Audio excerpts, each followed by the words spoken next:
como un ritual. Y cuando algo es ritualizado, entonces pierde el verdadero significado, la esencia.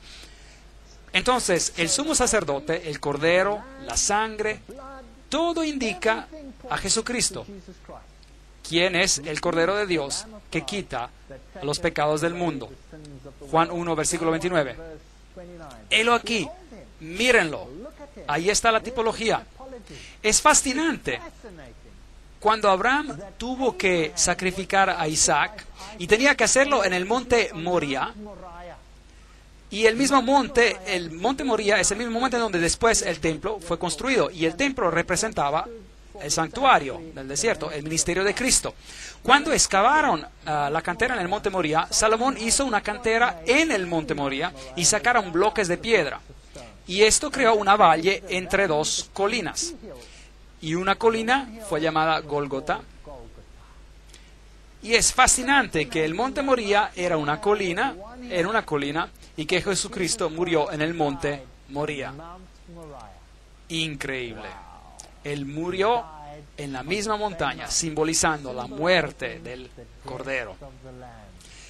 Mis pequeños hijos, yo les escribo estas cosas para que ustedes no pequen, pero si alguien peca, nosotros tenemos un abogado con el Padre, Jesucristo, el justo. Entonces, Cristo ha muerto ahora, que ya murió, o ha resucitado y es un abogado para nosotros. Entonces, ¿la obra de Cristo se acabó en la cruz o todavía está haciendo algo? Él todavía está haciendo algo. Oh, sí, el precio por el pecado ha sido pagado completamente. Pero el trabajo de Cristo no se ha terminado. Si no,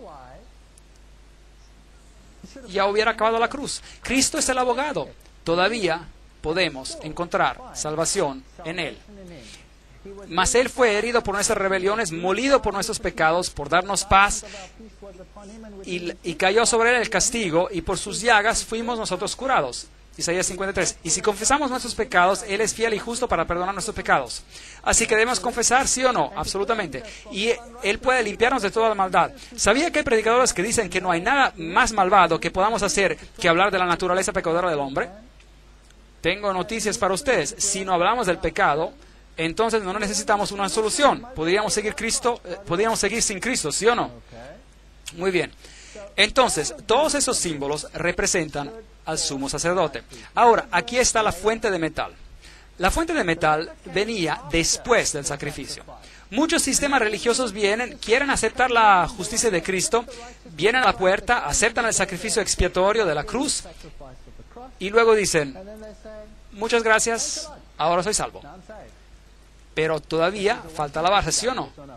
Lavarse representado por el renacimiento y cambio que debe ocurrir en el carácter. Algo tiene que pasar. Entonces la fuente de metal representa el lavamiento por agua. Allí está, y uno se lavaba en la fuente de metal. El sacerdote lo hacía como un símbolo. Pues el tabernáculo estaba dispuesto así. En la primera parte había el candelabro y la mesa y los panes de la propiciación. Y el sumo sacerdote entraba diariamente, no sin sangre. Ahora, esto es lo que pasaba. Imagínese esto. El pecador trae el cordero. El cordero está muerto, se mata, y sus entrañas están quemadas, y lo que queda del cordero es finalmente quemado afuera de la ciudad. Y esto simboliza que Cristo moriría afuera, y que Él sería matado y eliminado afuera de la ciudad. Luego, el sumo sacerdote cocinaría una pequeña porción ceremonial, y documentos nos dicen que era el tamaño de una arveja, y lo comería. Y simbólicamente, los pecados confesados sobre el cordero eran transferidos al sumo sacerdote. Y ahora él simbólicamente llevaba sus pecados como Cristo carga nuestros pecados. Ahora, el sumo sacerdote hacía el sacrificio por sí mismo, más todos los pecados confesados que él tomaba sobre sí mismo, y tomaba esa sangre y la llevaba al santuario diariamente y la ponía en los cuernos del altar. Así que en símbolo esos pecados eran removidos y puestos en el registro del santuario. Y mantenía la luz ardiendo. La luz representa a Jesucristo, la luz del mundo. Esta es una representación del arca de Tito, el emperador Tito, cuando él se llevó los muebles después de la destrucción de Jerusalén. y se llevaron todas estas cosas. ¿Dónde están hoy? Pues uno se pregunta, no sabemos. Jesús dice en Juan 8, versículo 12, yo soy la luz del mundo, el que me sigue no andará en tinieblas, sino que tendrá la luz de la vida. El aceite que estaba en la lámpara es un símbolo del Espíritu Santo que difundiría la vida por medio del Espíritu Santo. El humo de incienso con las oraciones de los santos que subió de la mano del ángel a la presencia de Dios. Apocalipsis 4:8. Todo tenía que ver con Jesús. Entonces el sacerdote quemaba este incienso y esto representaba nuestras oraciones ascendiendo a Dios y siendo aceptadas por medio de Jesucristo. Y entonces había esta sangre transfiriendo el registro de los pecados al santuario. Yo soy el pan vivo que descendió del cielo. Si alguien come de este pan, vivirá para siempre. Y el pan que yo le daré es mi carne, la cual yo daré por la vida del mundo. Esa era la mesa del pan. Pan sin levadura, sin pecado. Ahora, en otras palabras, si usted entraba, estaba cubierto por la justicia de Cristo. Si aceptaba el sacrificio de Cristo, debía ser lavado y renacer. Y luego, ¿qué debía hacer? Ser partícipe de la luz por medio del Espíritu Santo. Jesús es la luz del mundo. Mi palabra, su palabra es que a mis pies, una lámpara a mis pies y una luz en mi camino. Y si usted no es partícipe del cuerpo de Cristo, si no hace a Cristo parte de usted no tiene parte en Él. Y usted tiene que hablar a Dios por medio de Cristo. Entonces Cristo se convierte en su amigo personal. Usted come, duerme, toma y camina con Él. A eso se le llama santificación. Y la Biblia dice que sin santificación no verá a Dios. Que no es suficiente de decir soy justificado, pero no quiero saber nada del resto. Usted tiene que aceptar todo el conjunto o nada. De eso se trata.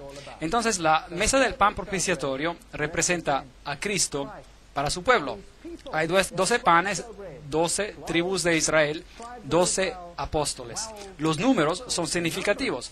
Los ingredientes del incienso representan a toda la humanidad. Hebreos 9, versículo 3. Tras el segundo velo estaba la parte del tabernáculo llamada lugar santísimo. Ahora allí vamos al lugar santísimo. Ahora, hemos estado hablando bastante y quizás están humejando un poco ya la cabeza, así que muevan la cabeza un poco y despierten. ¿Están despiertos? Muy bien. Porque ahora vamos a hacer algo realmente interesante. Vamos a ver al segundo cuarto del santuario. Y me dicen que mi cabello está todo desarreglado, pero no importa. Bueno, vamos. El primer cuarto representa tu compromiso diario con Cristo, participando de la palabra, participando de la vida, viviendo una vida en Cristo. Pero también contiene el registro de todos nuestros pecados confesados. ¿Está claro para todos? Porque la sangre fue transferida a los cuernos del altar, ¿es cierto? Entonces contiene el registro de todos los pecados. Déjame decirte algunas buenas nuevas. Bendito eres tú si el registro de tus pecados es transferido y registrado en el santuario. Bendito eres tú.